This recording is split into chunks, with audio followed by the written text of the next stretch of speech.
హల్లెలూయా. అందరికీ వందనాలు. Hope you all are doing great. మీరందరూ బాగున్నారని అనుకుంటున్నాను. మిమ్మల్ని అందరినీ చూస్తుంటే పరలోకం వెళ్ళిపోయారు మా మమ్మీయే గుర్తొస్తుంది. మీలో ప్రతి ఒక్కరిలో మా మమ్మీ ఉందని నేను నమ్ముతున్నాను. ఒక చిన్న ప్రార్థనతో ప్రారంభిస్తాను. Holy Spirit God, take over me now. Take over my tongue and my words, Lord. Whatever the utterance has to be made, you make it, Lord, through me. Use my voice as a symbol, Lord Jesus. I submit this testimonial message to you. In Jesus' name I ask. Amen. Amen. అయితే ఒక 4 విషయాలు నా రక్షణ సాక్ష్యంతో పాటు ఒక 4 విషయాలు పంచుకోవాలని ఆశపడుతున్నాను. పుట్టింది పాస్టర్ కుటుంబంలోనే. మీకు తెలుసు, మా అమ్మగారు ఇందిరా బెంజమిన్ గారు, నాన్నగారు రవి బెంజమిన్ గారు.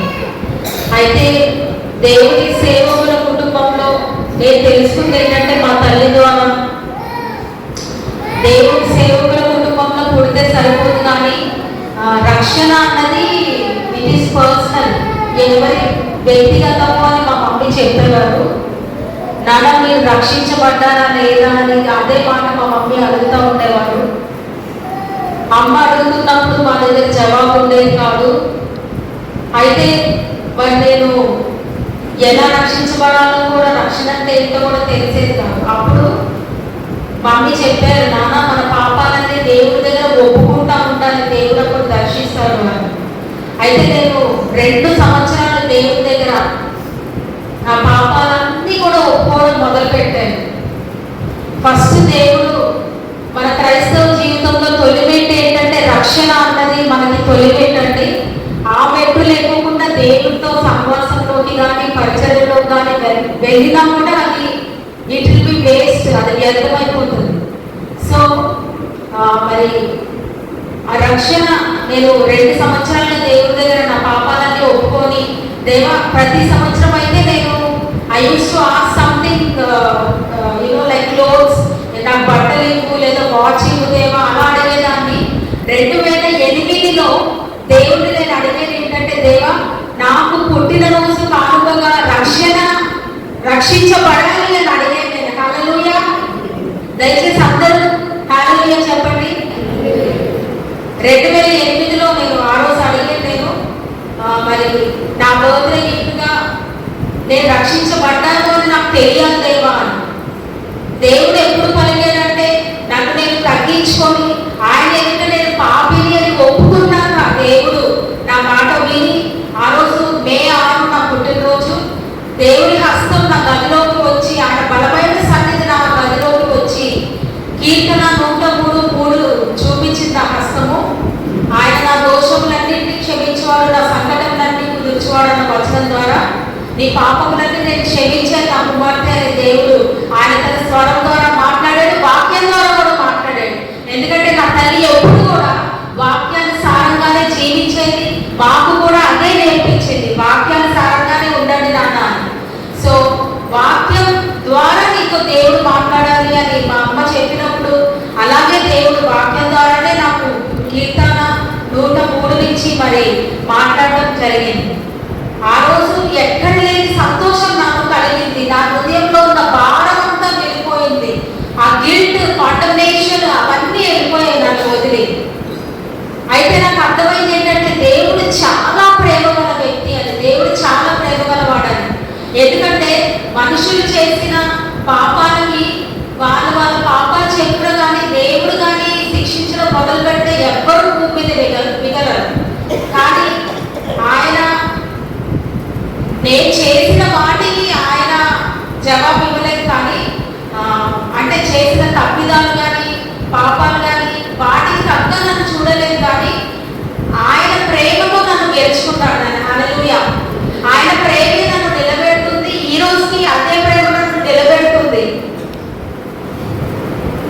ఆయన అనుకుంటే ఎంత కఠినంగా ఆయన కూడా వ్యవహరించవచ్చు. కానీ నేను ఆయనతో సహవాసంతో తెలుసుకున్న ఒక పెద్ద విషయం ఏంటంటే ఆయన చాలా ప్రేమ గల వ్యక్తి. ఎన్ని చేసినా సరే, ఎన్ని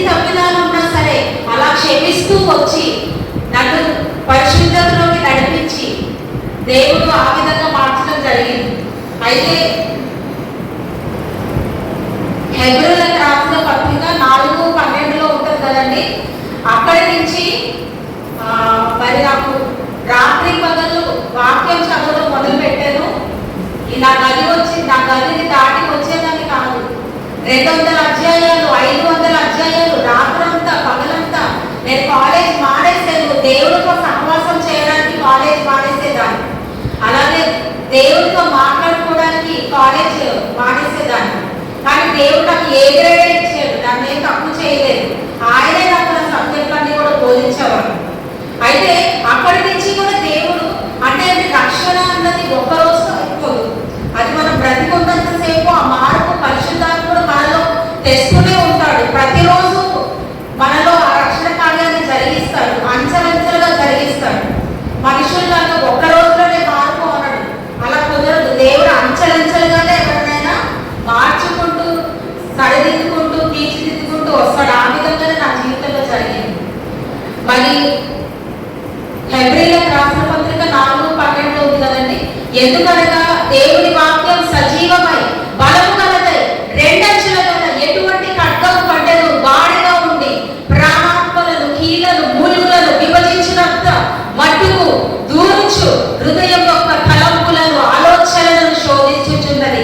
ఎప్పుడైతే నేను వాక్యాన్ని ధ్యానించడం మొదలు పెట్టానో, ఎప్పుడైతే దేవుని వాక్యాన్ని పగలనక రాత్రనక చదవడం మొదలు పెట్టానో, నాలో ఉన్న అనవసరమైన ఆ శరీర కార్యాలు వినడానికి తనకు ఒప్పుకోని పరిస్థితి, తర్వాత ఆటోమేటిక్ శరీరంలో నుంచి బయలుదేరే ప్రతి కార్యాలన్నీ కూడా సబ్సైడ్ అవ్వడం మొదలు పెట్టాయి. అంటే ఏంటంటే నాలో ఉన్న శరీరము తగ్గిపోతూ ఉండింది, నాలో ఉన్న ఆత్మని దేవుడు పెంచుతూ వచ్చాడు. హల్లెలూయా. కాబట్టి ఈ యొక్క వాక్యమే నన్ను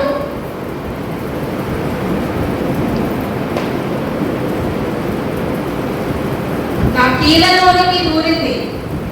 ఇక్కడ చెప్పినట్టుగా నా మనసులోనికి, నా ప్రతి బాడీ పార్ట్స్ లోనికి, అంటే వాక్యము మన శరీరానికి కూడా మేలు చేస్తుంది, మన మనసుకు కూడా మేలు చేస్తుంది.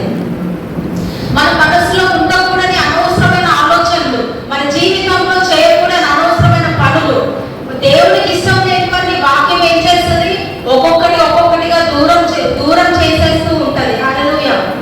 ఆ విధంగానే దేవుడు మరి చేశాడు. అలాగే దాని తర్వాత అలాగే నేను చేసింది జీవితంలో ఒక్కటే అండి, దేవుడితో సహవాసం మాత్రం ఎప్పుడూ వదులుకోలేదు. దేవుడితో సహవాసంలో ఆయన పాదాల చెంత ఉండడమే నేర్చుకున్నాను, అదే నేర్పించాడు దేవుడు. అయితే మరి దాని తర్వాత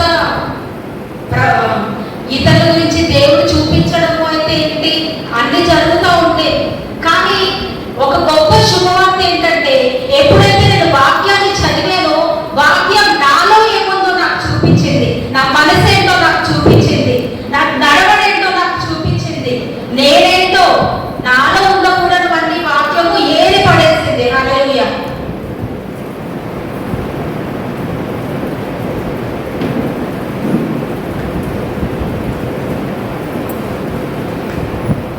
అలాగే మరి నేను దేవాన్ని నా తర్వాత నేను సాక్షి టీవీలో జర్నలిస్ట్గా చేయడం జరిగింది. మీ అందరూ కూడా తెలుసు.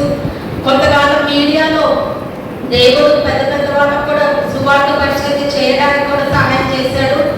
అలాగే దాని తర్వాత దేవుడు అన్నాడు, నీ యొక్క ఆశని నేను నెరవేర్చాను, ఇప్పుడు నువ్వు నా పరిచర్యకి సంపూర్ణ పరిచర్యకి రావాలని దేవుడు అన్నాడు. అన్నప్పుడు వెంటనే నేను వెనక్కి తిరిగి చూడకుండా వచ్చేసాను. ఆ టైంలోనే రోజుకి 5 లక్షలు ఇస్తానన్నారు, రోజుకి 1 లక్ష. అలాంటి జీతాలు ఇస్తామని జీ తెలుగులో, ఈటీవీలో కూడా నాకు ఆఫర్స్ వస్తుంటే, అంటే సినిమాల్లో కూడా పిలుస్తున్నారు, ₹1,00,00,000 ఇస్తామన్నారు. చాలా ఆఫర్స్, సీరియల్స్ లో డబ్బింగ్ ఆర్టిస్ట్ గా. కానీ అదే టైంలో దేవుడు అన్నాడు, నాకు నువ్వు కావాలి అని అన్నప్పుడు మరి వాటన్నిటికీ నేను నో చెప్పి పక్కన పెట్టేసి దేవుడి పరిచర్యకి నన్ను నేను సమర్పించుకోవడం జరిగింది. అయితే దాని తర్వాత దేవుడి పరిచర్యకి రాగానే మా అమ్మగారు చెప్పారు, దేవుడు తయారు చేయకుండా మైకు పట్టుకోవద్దని. తెలుసు మీలో చాలా మంది మా అమ్మగారు ఎంత స్ట్రిక్ట్ గా ఉంటారు ఆ విషయాల్లో. సో వెంటనే నాకు ఏమి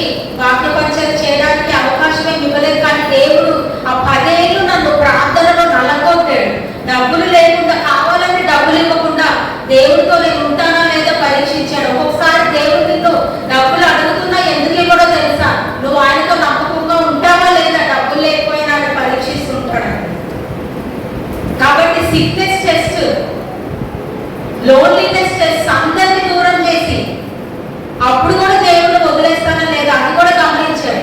7 రకాల టెస్టులు పాస్ అయ్యాక బాగా నలుగొట్టబడి 1000 చావులు చచ్చాక అప్పుడు 10 సంవత్సరాల తర్వాత దేవుడు ఒక బ్రేక్ త్రూ ఇచ్చాడు. దేవుడితో గడపడమే ఈలోగా నేను చేసింది. అయితే నేను అడిగాను, దేవా నువ్వు ఏంటి, I want to know what who are you, నువ్వు ఏంటి నాకు తెలుసుకోవాలి అని ఉంది అని అన్నప్పుడు దేవుడు 1వ యోహాను 4:8 నుంచి మాట్లాడేది ఏంటంటే, దేవుడు ప్రేమ స్వరూపి, ప్రేమ లేని వాడు దేవుని ఎరుగడు అని అన్నాడు. హల్లెలూయా.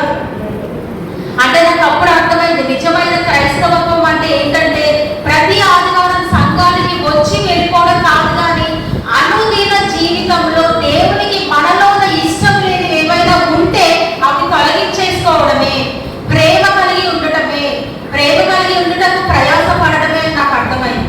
ఎందుకంటే దేవుడు అన్నాడు, నీకు నేను ప్రవచన వరం ఇచ్చాను, భాషలు మాట్లాడుతున్నావు, ప్రార్థనలు చేస్తున్నావు, గంటల తరబడి నాతో గడుపుతున్నావు, అది నాకు నచ్చింది. కానీ నీ ప్రార్థనకి నీ ప్రవర్తనకి పొందన లేకుండా ఉండకూడదని చెప్పాడు. అంటే అప్పటి నుంచి దేవుడు మనసులో ఎవరెవరి మీద అయితే ఎవరైనా బాధ పెడితే ఎవరి మీద ఉంచేసుకున్నా అది తీసేసుకోవడం, కానీ దేవుడు చిన్న చిన్న విషయాలు చెప్తున్నప్పుడు అవన్నీ మార్చుకోవడం నేను చేయడం మొదలు పెట్టాను. ఇన్ని సంవత్సరాలు కూడా ఒక సేవకి కావాల్సిన నేనే నీ బైబిల్ కాలేజ్ అన్నాడు, నీకు బైబిల్ కాలేజ్ అక్కర్లేదు, నేనే స్వయంగా నీకు ప్రతిదీ నేర్పిస్తాను, బోధిస్తానని చెప్పాడు. అలాగే నేర్పించి బోధించాడు, మార్చాడు. అయితే ఈ రోజుల్లో ఒకటైతే చెప్పగలనండి, ఒకటి దేవుడు మనలో ఉన్నాడు అనడానికి మనలోన మార్పు ముఖ్యము మొదటిగా. రెండవది, వాక్యమే నీకు ఆయుధంగా చేసుకుంటే నువ్వు తిరుగు లేకుండా ఉంటావు నీ జీవితంలో. మూడవది, ప్రేమ లేని వాడవైతే వ్యక్తుడవు అని అన్నాడు 1 కొరింథీ 13లో. మొత్తం చదివితే ప్రేమ గురించే ఉంటది. కాబట్టి దేవుడితో ఉండి నేను తెలుసుకున్నది ఏంటంటే ఆయన ప్రేమ గలవాడు, తర్వాత మనల్ని కూడా ప్రేమ కలిగిన వ్యక్తులుగా ఉంటామని ఆయన ఆశిస్తున్నాడని తెలిసింది. తర్వాత 11లో అంటాడు, ప్రియులారా దేవుడు మనల్ని ఇలాగ ప్రేమింపగా మనము ఒకరినొకరు ప్రేమింపబద్ధులమై ఉన్నాము. క్షమించలేని తనము, ఓర్వలేని తనము, ఒప్పుకోకపోవడము ఒకటండి. ఇంకోటి కూడా నేర్పించాడు, దేవుణ్ణి ప్రేమించడం ఈజీయే, కానీ నీ సొంత తల్లిని నువ్వు అలా ప్రేమిస్తున్నావా? తల్లిదండ్రుల విషయంలో కూడా దేవుడు నన్ను ఒప్పించాడు. తల్లి విషయంలో కూడా మాట వినాలని, ఎదురు చెప్పకూడదని అసలు దేవుడు చెప్పడంటూ ఏమీ లేదు, నేర్పించడంటే ఏమీ లేదు. అంటే దేవుడు మాట్లాడేదాకా ఎలా ఉంటదంటే అవతల వాళ్ళదే తప్పు అనుకుంటా ఉంటాం, కానీ ఒక్కసారి దేవుడు మాట్లాడితే నీలో ఏముందో దేవుడు ఫస్ట్ అదే చెప్తాడు. నీలో ఉన్నది నీకు తెలియట్లేదంటే అది డేంజర్, అది తెలుసుకోవాలండి. సో అప్పటి వరకు నాదేమి లేదు అన్నట్టుగా ఉండేదండి. కానీ దేవుడు ఒకసారి దర్శించి మాట్లాడాక నేను నా తల్లి పట్ల నేను వినలేదు కదా, తను బాధలో ఉంటే గ్రహించలేదు చాలా విషయాలు. కుటుంబం పట్ల దేవుడు అదే చెప్పాడు, నన్ను ప్రేమించడం ఈజీయే, కానీ కుటుంబాన్ని కూడా ప్రేమించాలి. మనల్ని దేవుడిని ప్రేమించాలి, నీ సొంత తల్లిదండ్రులను ప్రేమించాలి, తల్లిదండ్రులు బిడ్డలు ప్రేమించాలి, భార్య భర్తని ప్రేమించాలి, భర్త భార్యని ప్రేమించాలి. ఖచ్చితంగా దేవుడిని ప్రేమిస్తున్నాననే నెపం మీద అలా వెళ్ళిపోవడానికి వీల్లేదు. ఎందుకంటే నీ గురించి అందరికన్నా ఎక్కువగా నీ సొంత రక్త సంబంధికులకే తెలుస్తుంది. వారేదైనా చెప్పినప్పుడు తగ్గించుకొని, ఓకే నాలో ఇది ఉందేమో అని తగ్గించుకొని ఒప్పుకొని, పరిశుద్ధాత్మ నాకు సహాయం చెయ్యి, ఈ యొక్క ఏరియాలో నేను మారలేకపోతున్నాను, లేదా నోటు గురించి కూడా దేవుడు చెప్పాడు, నీ నోటు జాగ్రత్త అని. దేవ 2వ రాకడలో జడ్జిమెంట్ రోజు ఎలా సిద్ధపడాలంటే, నా రాకడకు సిద్ధపడాలంటే నోటి విషయంలో జాగ్రత్త అని కూడా చెప్పాడు. చాలా విషయాలు చెప్పాడు తగ్గించుకోవాలని. మరి చివరికి వచ్చేసే మనము సో ప్రేమ ద్వారా బందీవై ఉండాలి. ఆ తర్వాత దేవుడు మరి అద్భుతంగా నన్ను నేపాల్ తీసుకెళ్లారు. మరి అక్కడ కూడా దేవుడే ప్రతిదీ 5,000 రూపాయలతో నేను ఇండియా వదిలి వెళ్ళానండి.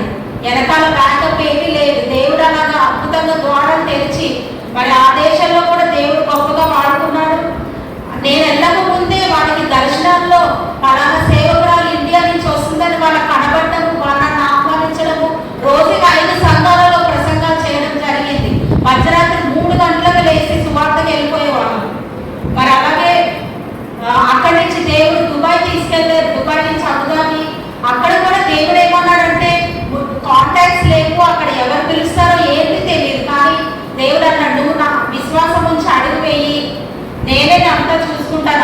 8 గంటలు ప్రార్థన చెయ్యను అన్నాడు. స్వరం విన్నాను. 8 గంటలు ప్రార్థన చేశాక దేవుడు ఒక విదేశీయుడిని, ఒక ఫారినర్, లండన్ నుంచి ఒక ఫారినర్ వచ్చి దేవుడు నన్ను నీ దగ్గరికి పంపించాడు, నీకు మీటింగ్స్ ఇక్కడ అంతా పెట్టబడతాయని అమెరికన్ చర్చ్ లో Chinese, Nepalese, Pakistani, Korean, Dutch, Russia, England ఇలాంటి చర్చెస్ అన్నిటిలో కూడా నేను నా సహోదరు కూడా ప్రసంగాలు చేయడం జరిగింది. దేవుడు ఇక్కడే కాదు విదేశాలలో కూడా ఇంకా కొన్ని దేశాలలో దేవుడు మమ్మల్ని తీసుకెళ్ళి బహుబలంగా పాడుకున్న దేవుడికే వందనాలు. మరి దేవుడితో ఉండి నేను నేర్చుకున్నది ఏంటంటే లార్డ్షిప్ కూడా, రిలేషన్షిప్, ఆయనతో సహవాసము. లార్డ్షిప్ అంటే ఆయనకి ప్రభుత్వం చేయడానికి అధికారం, ఆయన అధికారానికి ఒప్పుకున్నాను. తర్వాత తగ్గింపు నేర్పించాడు, ప్రేమని నేర్పించాడు, పరిశుద్ధత నేర్పించాడు. అలాగే మరి దేవుడిని దగ్గర అవుతున్న కొద్ది నువ్వు త్రోసి వేయబడతావు, నెట్టి వేయబడతావు, నలగొండబడతావు, నీకు అందరు నిన్ను దిగజాలని చూస్తారు, కానీ నువ్వేమి వరి అవ్వక్కర్లేదు, దేవుడే నిన్ను నడిపించుకుంటాడు. సో ఈ విధంగా దేవుడు మరి నడిపించాడు. అలాగే చివరిలో ఒక మాట చెప్పి నేను ముగించేస్తాను. మరి ఇదంతా నా గొప్పతనం ఏమి కాదండి, కానీ నేపాల్లో కూడా దయ్యాలు మారిపోవడం, ప్రవచనాలు నెరవేరడము, యవనస్తులు చాలా మంది ముందుకు రావడము, మరి ఉమెన్స్ మినిస్ట్రీ, అన్ని రకాల మినిస్ట్రీలో దేవుడు వాడుకున్నాడు.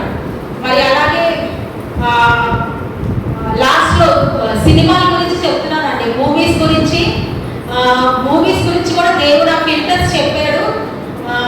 అట్లీస్ట్ మీరు నాగిని సీరియల్స్, తర్వాత పనికి మారిన సీరియల్స్, సినిమా జోలు కూడా వెళ్ళొద్దన్నాడు. ఎందుకంటే నువ్వు ఏది చూస్తే అలాగే తయారవుతావు కాబట్టి వాటి జోలు కూడా వెళ్ళొద్దన్నాడు. దయచేసి ఈ విషయంలో కూడా మీరు గమనించండి. ఎవరైనా ఎక్కువగా సినిమాల్లో, సీరియల్స్ లో కనుక ఉంటే అవి ఆ దేవుని సహాయంతో అడిగి మీరు వాటి నుంచి తొలగాలని వేడుకుంటున్నాను. ఈ యొక్క సమయం ఇచ్చిన పాస్టర్ గారిని మరి